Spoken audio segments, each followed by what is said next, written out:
Good morning. I'm Steve Jurrens with your live Northeast Radio SD News for Monday, June 15th, 2026. Your news this hour is brought to you by Haler Automotive in Webster, South Dakota. Cruise through brand new certified used and premium classic vehicles online at halerauto.com. World-class service, hometown friendliness. South Dakota Game Fish and Parks have confirmed zebra mussels in Bitter Lake, prompting renewed warnings for boaters as summer recreation ramps up. GFP says this is the time of year when mussels are microscopic and easiest to spread. A fishing guide first reported a suspect mussel, and fisheries later located zebra mussels attached to flooded trees on the northwest side of the lake. Because of direct water connectivity, officials say the finding was expected. Bitter Lake, Goose Lake, and Solomon Slough are now officially classified as zebra mussel positive. GFP urges all boaters to follow the clean, drain, dry protocol, removing debris, draining all water, and allowing boats to dry completely. Anyone who spots a possible invasive species can report it through GFP's citizen monitoring page or by contacting a local office.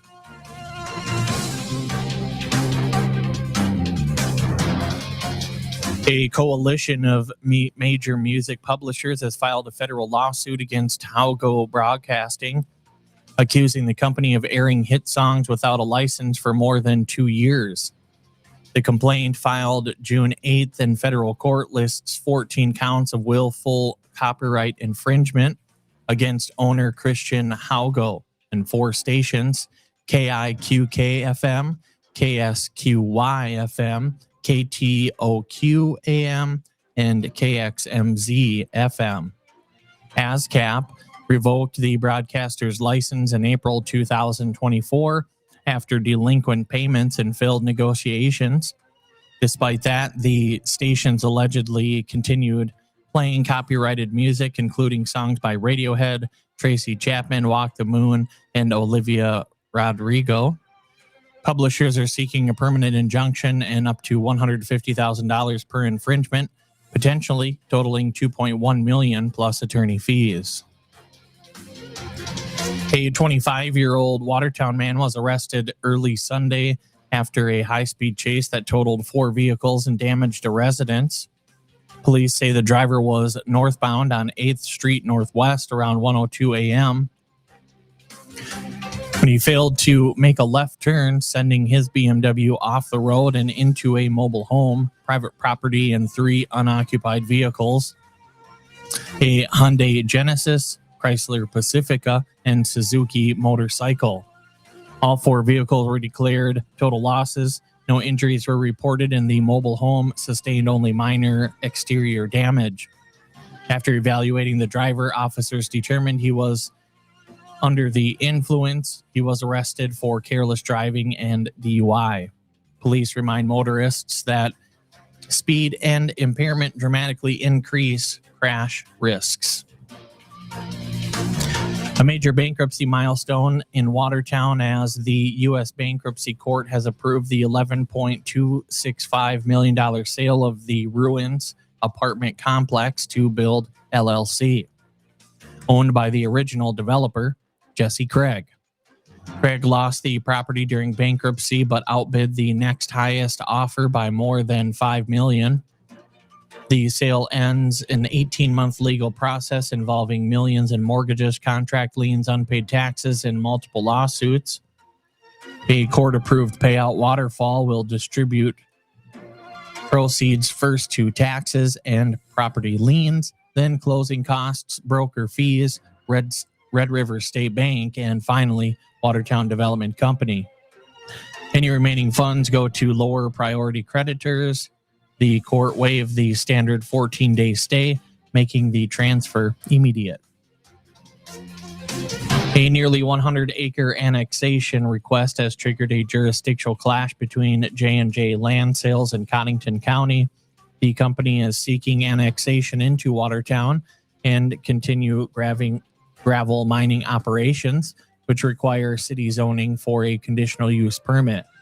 County officials say the operator has a history of violations, including mining without a valid permit and encroaching on right-of-ways. The county recently halted operations until July 18th, but annexation could override that delay. Township officials are urging immediate legal action ahead of the June 15 city hearing.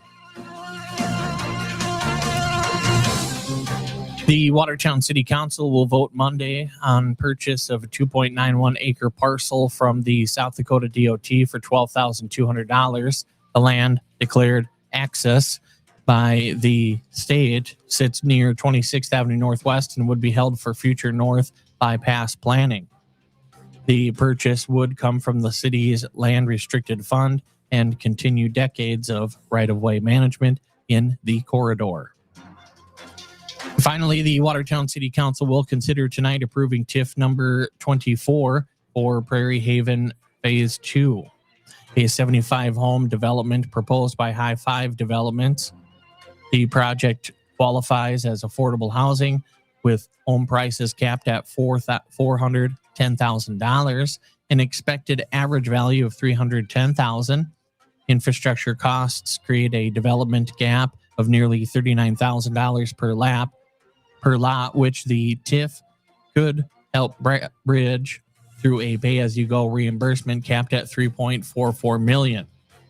Construction could begin in 2027 with full build-out by 2031. Your news this hour is brought to you by Haler Automotive in Webster, South Dakota.